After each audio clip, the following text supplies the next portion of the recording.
And we're live. I am Anita, here with my co-host Connie Lee, and we are the Heart to Heart Show. It has been a long time, Connie. It has been. And well, you had some stuff going on. I had a few things going on, yeah. Just a few. Yeah, exactly. Well, and then the whole COVID thing, I think that derailed all of us from what looked like a schedule prior to it, right? True. That's a good point. How And are you doing with the whole, go ahead. I found that I got busier, but like you and I have talked about is that I got busier because I wanted to avoid thinking and dealing with certain things. So like Isn't when it we, interesting? yeah, like when we were like forced to stay home, it was like all of our stuff kind of showed up, the stuff in our family Yes. and everything. And I just made myself busier. So now Because you didn't want to feel the feels? Yeah, I guess. Well, yeah. Or deal with whatever else. Now, you always bring up spiritual bypassing. And to me, that is spiritual bypassing right there. That's how I see it, is avoidance. And there's lots of us that, I mean, we all do it at certain times. It's like, oh, I don't want to look into that, so I'm just going to fill my schedule. Now, for me, the whole COVID experience of being home more gave me an excuse to not have to go out because I like being home. I like a quiet life. Mm-hmm. So this didn't really feel that bad to me. Right. Although I'm ready to go to a coffee shop now. I was going to ask, what do you miss about coffee? Previously? Yeah, I miss coffee shops. I miss lunch out or dinner. I think I miss seeing people or meeting new people or that kind of piece of it. Because if I go to coffee shops, I'll start conversations or I don't know, like I can't even say getting together with friends, although some of that is true. Like I go to a weekly Reiki share and we haven't done that. So I'm missing some of my people. How about you? What's different for you? I was going to ask, do people, when you start to strike up a conversation with a stranger, is it usually interpreted on the other side? Do you find? I think it's how I do it, that it's always, first of all, I set the intention before I go that I'm going to be kind of that open channel for love. That sounds fairy-ish, but whatever. It's not really like that. It's just that I like to be an open communicator of love or that true essence in me. So I set the intention that wherever I go, whether it's the grocery store, the gas station, or a coffee shop, or whatever, that I'm going to be open to an experience that maybe, I don't know, like I feel like my life is co-creating with this source. Mm-hmm. And so if I'm closed off and I have my own agenda, then I'm not open to allowing that source to live through me. So the conversations then that I strike up are always kind of inspired. Oh, interesting. Partially like, of course, I'm always looking for the positive aspects. Like it could be as simple as, wow, I love that hat you're wearing, or it's a beautiful day. And then however it's perceived, sometimes it's a longer conversation, sometimes it's adios amigos. You know? Yeah. And that's okay. It's all perfect. Right. So for me, what's changed is that I've realized that I like to just buy stuff for the sake of buying stuff. And now that I don't really have that option, like I could order online, but it seems like even more steps for me, right, to order online. And so I think that what I value in the sense of spending, and I think shopping again was another distraction for me, like retail therapy. I agree. Absolutely. Yeah. I didn't actually see that one until the COVID thing, and Amazon pissed us all off by not doing 2-day shipping anymore. And I was like, well, if I have to wait a week for it, I don't want it. And then I realized, Oh, huh. Isn't that interesting, Anita? Like you were trying to fill something with those purchases. So, Right, yeah. exactly. But I do too. I also miss like going out and meeting people and actually sitting face to face. So that I will look forward to. But really, like I'm a homebody too. So I'd rather be at home most Hmm. of the time. And since I work from home, nothing really changed in that regard. So I yeah. did I did find that I actually had conversations with people that maybe I wouldn't have, like people, so I coach all over the world via Zoom or phone. Hmm. And it was interesting because people were feeling so isolated that I reached out and others reached out to me to say, hey, do you just want to have a conversation because I have to talk to somebody? Right. So I really feel blessed with technology and think way more people have now become um, comfortable with this mode of communication, which is awesome. Yeah. And isn't it funny? Like we can do, people can do like distance energy treatments and stuff like that. But there's still something about being in the room with somebody physically that Yeah. like I really miss. Like, I mean, I Zoom pretty much all day with people and Yeah. it So still do you doesn't feel the find same. that you get desensitized to feeling now that you're doing even more of it than you were before? Desensitized to feeling? Like, what do you mean? Yeah, like, if you're sitting one to one with somebody in person, Hmm. do you feel like you're in the room more with them? And I ask that because, like, so I have like a mentor group and I have a mastermind, and our calls are via Zoom. And now that people are working from home and they're on, I mean, sometimes all day meetings for work, there's a part of me that perceives that as a geez, like, I bet they really don't want to come to one more flippin' Zoom meeting, Oh, So then my content, I feel like my content has to be like I have to ramp up the engagement to make it personal, not business, mm, so that they're actually there. right. Well, I was talking to, so I have the Parenthood Revolution, and um, I was telling like my co-host that I've noticed engagement is down, and it's a pretty highly engaged group normally. And she was like, this whole pandemic thing, like people are tired of being online. And I didn't really, I mean, I don't even go on Facebook anymore. Like I schedule everything and then I just kind of go in like once in a while, and it's not even on my phone, it's Yeah. only on the computer. So I have to be at my desk to actually do anything. But yeah, it's interesting because you would think that the things that keep us social are actually pushing us away almost. Yeah, definitely. And I've noticed the same thing, that the engagement isn't there as much. And people are just like, I think people are overwhelmed with technology now and are actually craving in-person conversations. Hmm. And so if like what I'm noticing is that they would rather have a one-to-one or be in an intimate group, Right. it's not worth their time. Right. Yeah.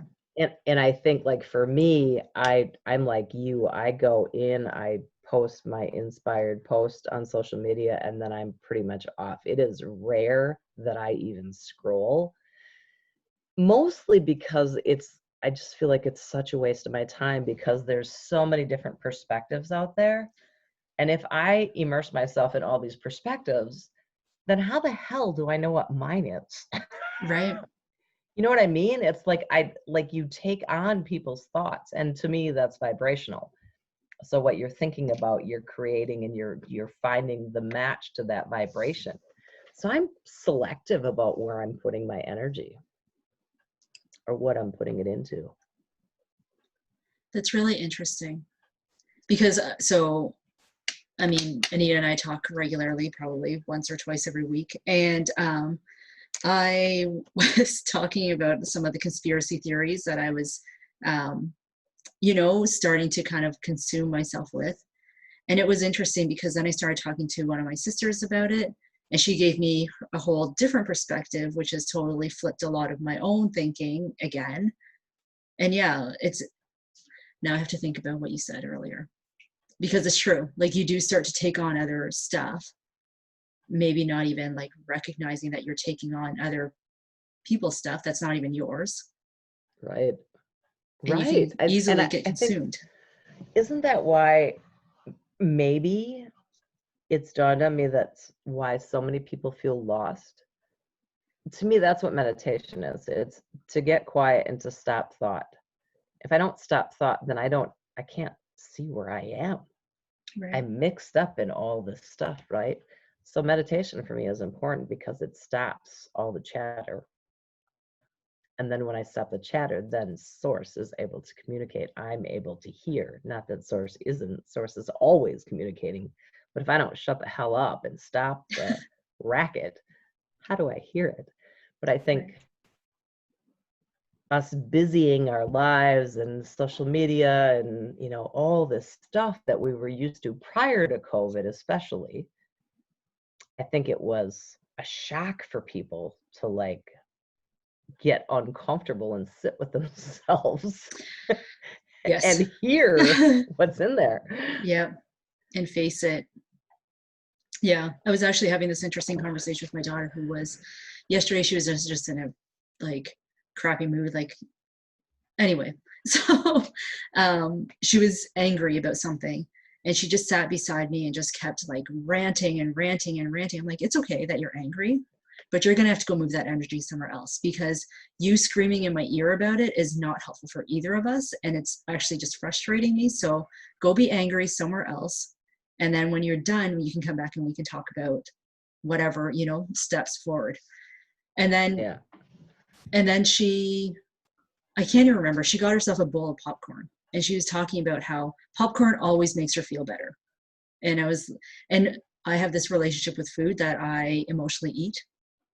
So I just kind of mentioned to her, like, you know, something to be aware of is using food as a way to comfort yourself. And so then she started saying something about, I was telling her, like, emotions come up and you move them out of your body so they're not staying in your body stuck, right? Because that's how disease can be caused. And then she has certain family members that tell her, like, don't cry or don't do whatever it is. And she was like, oh, they're going to make me sick. Right. Like, and so it turned into this whole other conversation. Right. But the whole thing of it is that I was just telling her that when this stuff comes up for her, you know, even when she finds herself angry, to go and do something to help her to express that anger. I usually tell her, like, go and scream into your pillow or go to your room and, like, whatever you have to do to get it out. But I'm not even sure how to properly coach a child through it. But I just know that her screaming in my ear was not helping me, right? Like, so. Right. Yeah. I know there's so many ways to look at all of it. Like what you're just saying about your daughter, like I'm sure at one point that's kind of how I operated, is if anger or sadness comes up, then I feel that and I release it from my body. And now things have kind of changed for me to recognizing that I am feeling something and asking myself what I'd rather feel or what I'd rather be experiencing. And so it's a faster process for me to simply choose a different thought.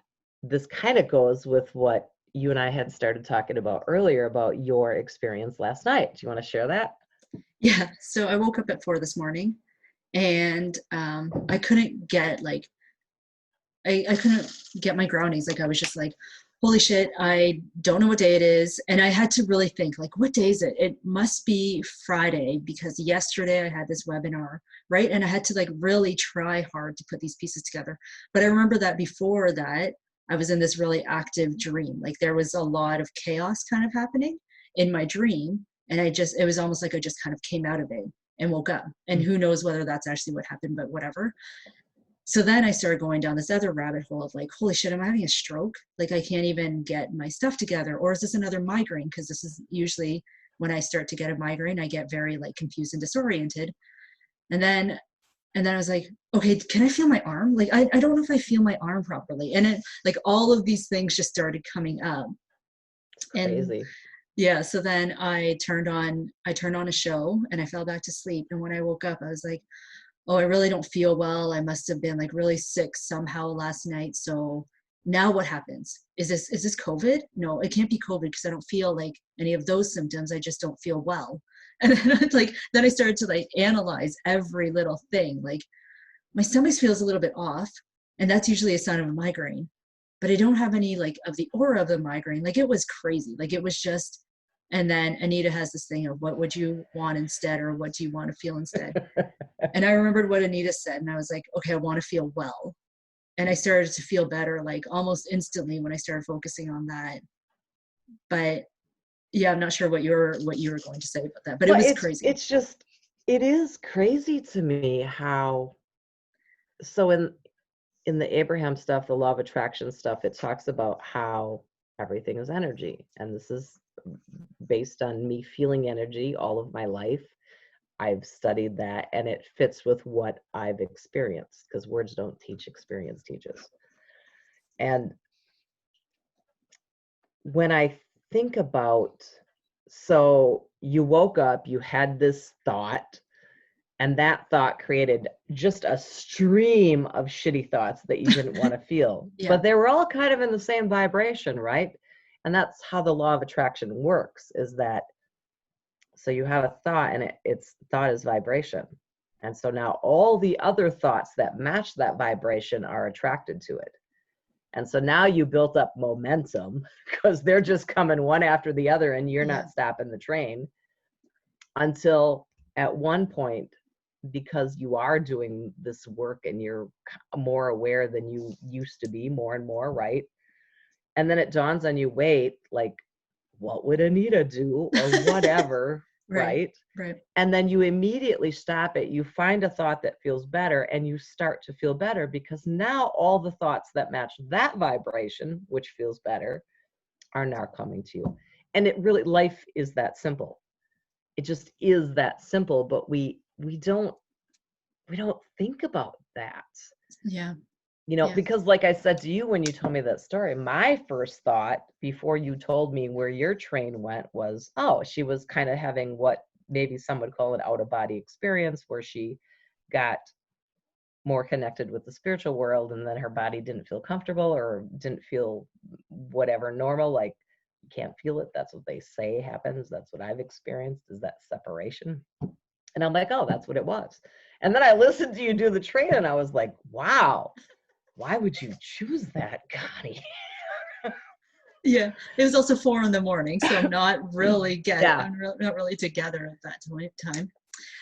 But yeah, it was interesting. But then when Anita suggested that, I was like, okay, that could make sense. And as I started thinking about that, I started to get freaked out, like, what the hell?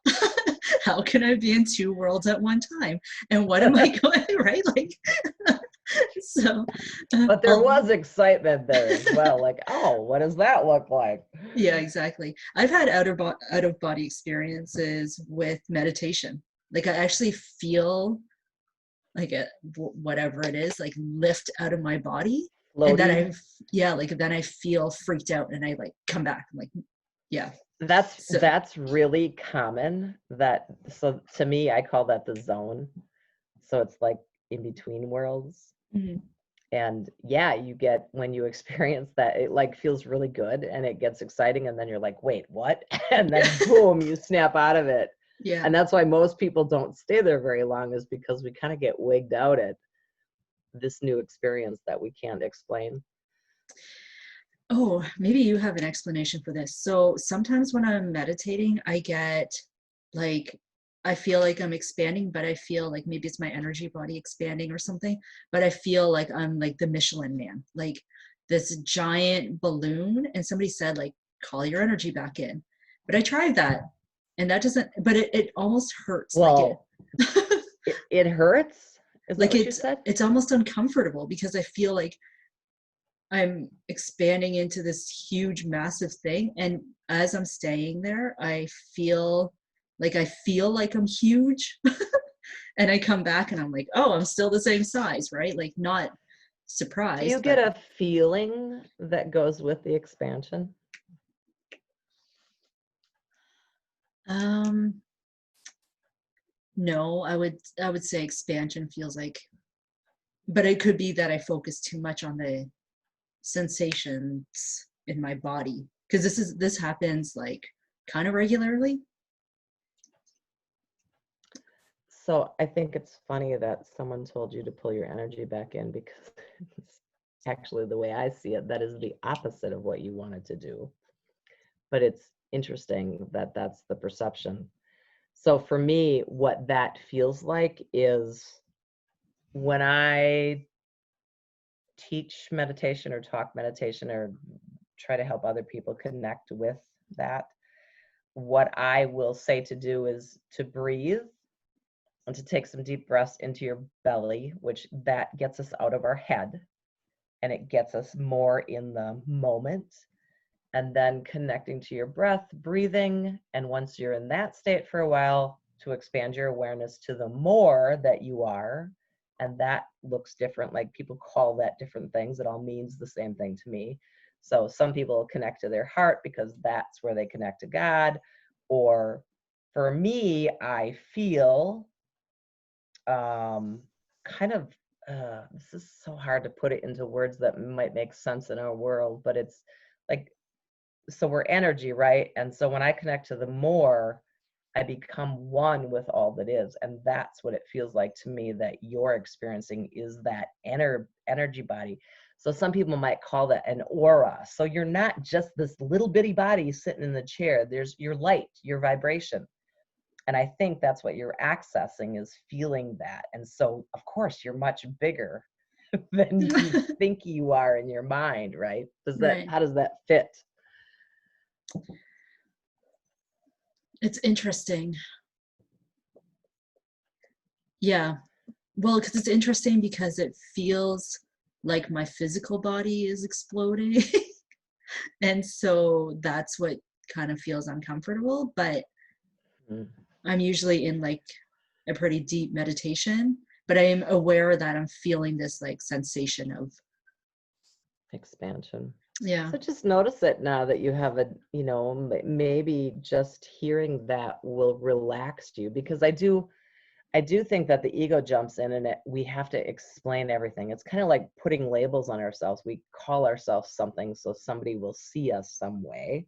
right. It's like, if we just take away all those labels and all that stuff and come into the experience at neutral, like, oh, this is interesting, I wonder what's happening. But we Oh, get fearful.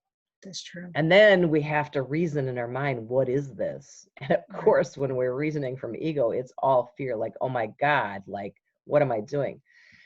For me, I compare that to like really enlightened people, Buddha, Jesus. They radiated love, basically, right? Mm-hmm. Source energy. And they say that you could feel them.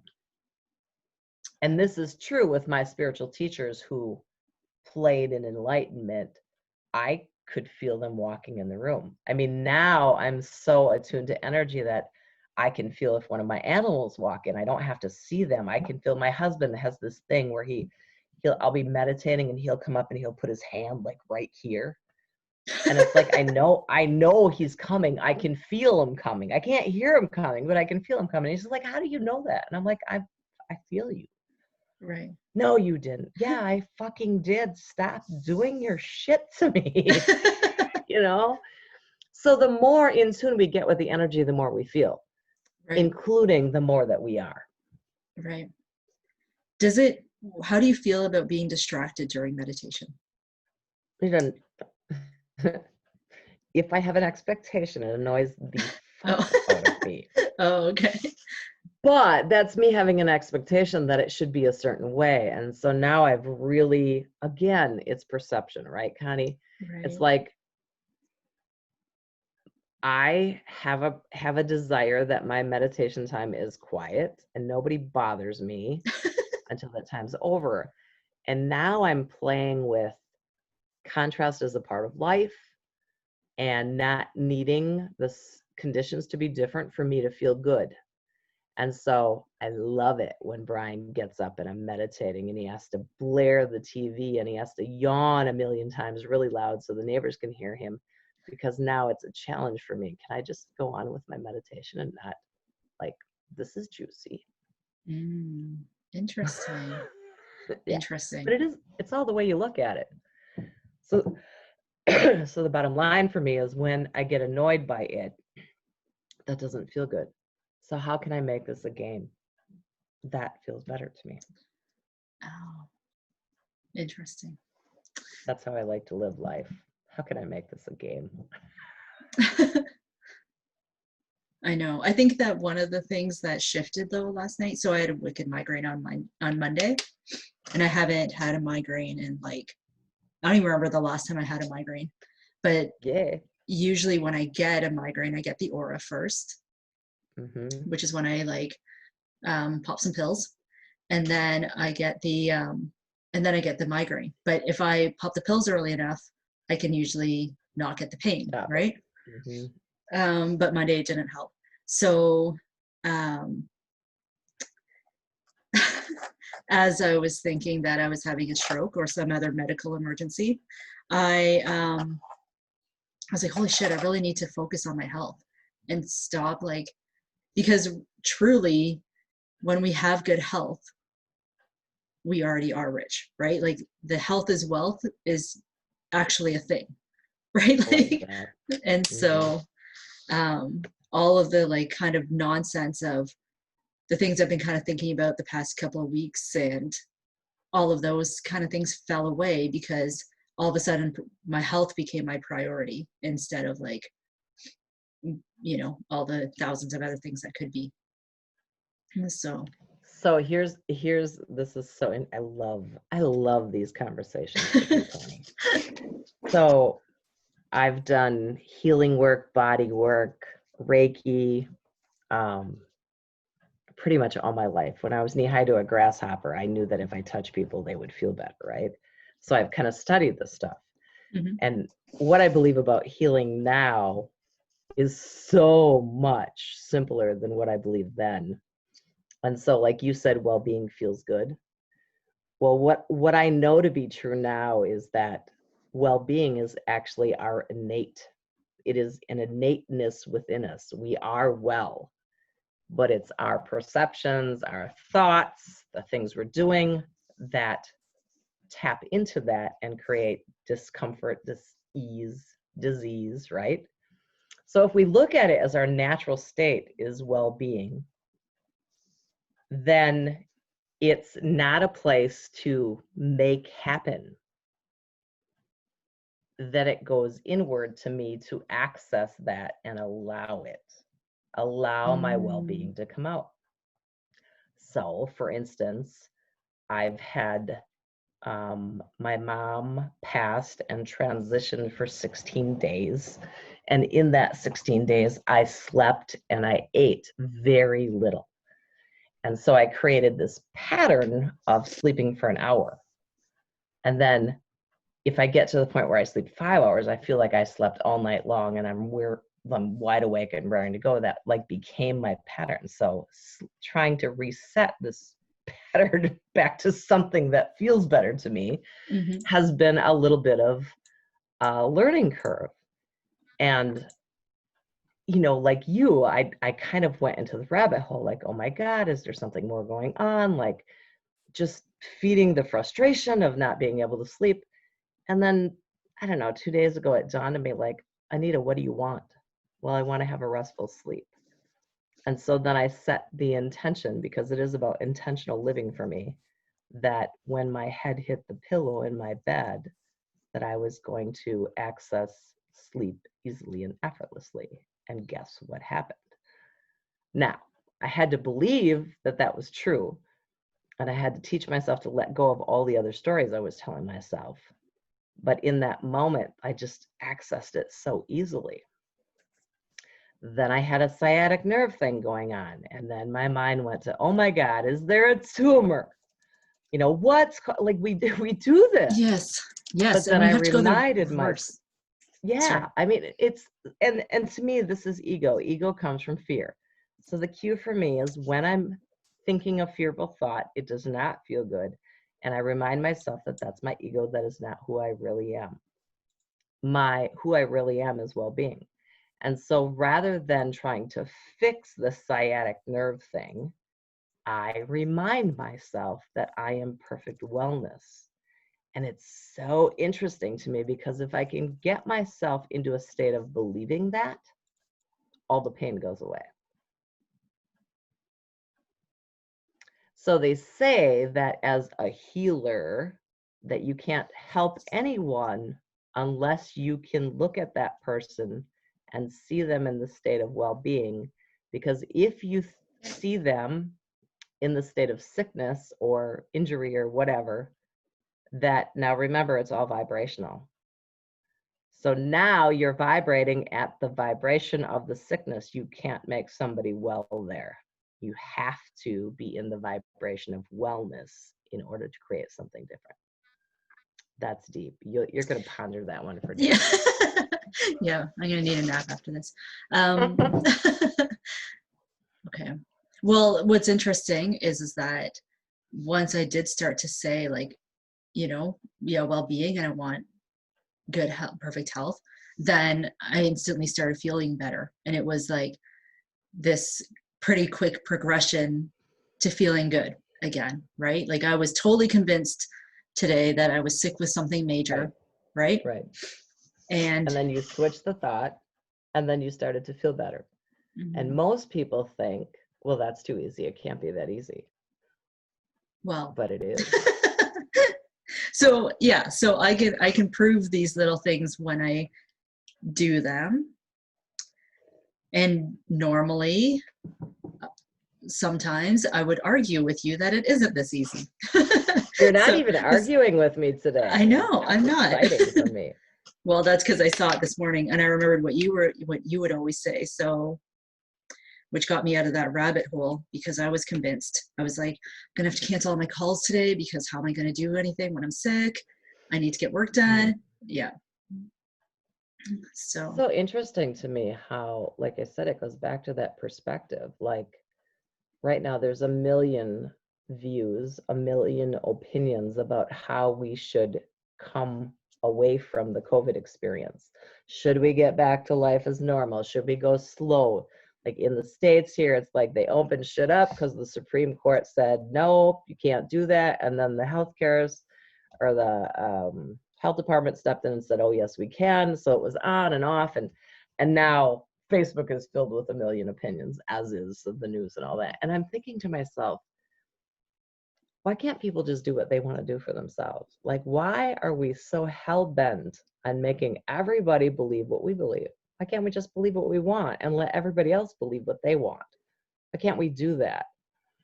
You know, it's just so interesting because it's in that resistance or persistence that I have to believe what you believe and you have to believe what I believe, that we create sickness and disease. So it always goes back to that well-being is not there because we're trying to make something happen or be something we're not or fit into a box that we're not because we want people to like us.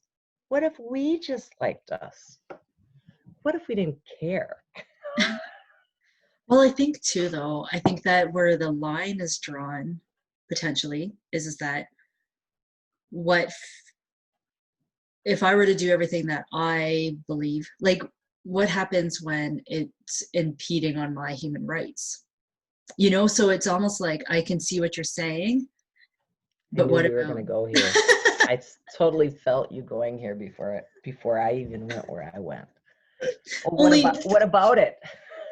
Well, because then there'd have to be some kind of standards as like you have to be doing it good, right? You have to be doing good for people, right? Like I used to believe that, but what I believe now is, okay, let's take the conspiracy theory. Like I see some of it. I'm curious about some of it, but I know that if I give it energy, that I will draw more and more thoughts from that train into my awareness. So I think when I don't think. I know that what I focus on, I draw more of. Mhm. So if I'm focused on something, a belief, a way I want to do things, and now I'm sending out a vibration from those thoughts, I'm attracting people who resonate with those thoughts. That's who's surrounding me because that's where my vibration is. Then we don't conflict with one another because we're all kind of thinking the same. We're vibrating the same. Our thoughts are kind of the same. There's no conflict. But when we go down the fear train of believing everybody has to believe what we believe, now we're in a different vibration. We're in a conflicting vibration. And so, of course, we're drawing in all these conflicting ideas, and we're doing this, we're butting heads. Yeah, but what I could say against that though is that the people have to be in an energy of love in order for all of us to be able to believe what we believe and be free to do that, because there are still many people that are in fear, right? Like even myself, right? So well, that's true, except then go back to Busting Loose from the Money Game that kind of blew our minds because it talked about this game we're playing and how none of it's real. And so in the study of the Way of Mastery, the only thing that's real is love. Everything else is an illusion.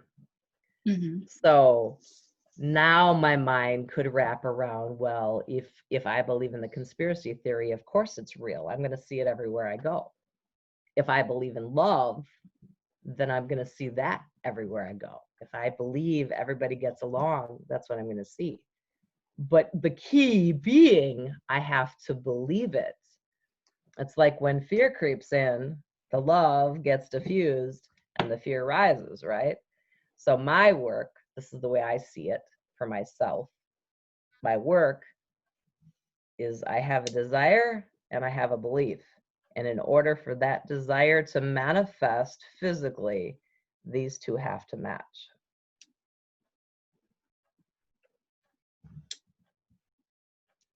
I don't know. I feel like it could work if everybody was on the same thought path. I think that would be a great thing if everybody could be on the same thought path, but then whose thought path are they on? See, we have to take out the separateness of our individual importance and go to who we really are, which is love. I think my disbelief in that's possible is my work. And as long as I don't believe that we can all get along, we won't in my world, in what I see. But I can tell you that the more I practice this way of being, the more I see and experience what I desire. Gosh, there was another thought that crept in that kind of, it's gone. Twice it left me. It was right there and it left again. Ugh. I don't know where it went or what it was, but it kind of would have brought this point home. So I'll type it in the comments if I think of it, but I don't know it right now. Well, you get to believe that, and I get to believe what I believe. That's it. Thank you. So the key being, it's kind of like when Brian interrupts my meditation. When I look at that as neutral, as not right or wrong, just neutral, then it doesn't stir up anything in me. And so I think this is kind of the same thing, that you're right. You have a way of looking at it. I have a way of looking at it. 10,000 people have 10,000 different ways of looking at it. And we're all getting exactly what we're focusing on. And that concludes the show.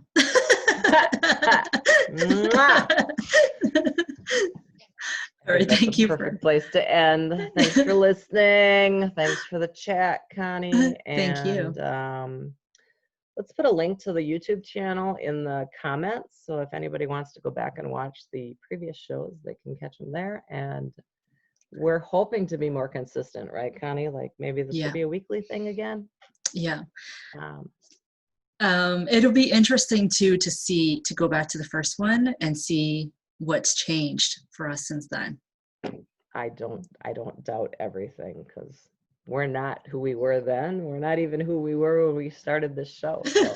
And the other thing is, to the listeners, if there's something you want us to jam on, then drop us a comment or send us an email and let us know. We'd love to help you, I don't know, think deeper, think different, give you a different perspective. So we appreciate you and love you. Mwah.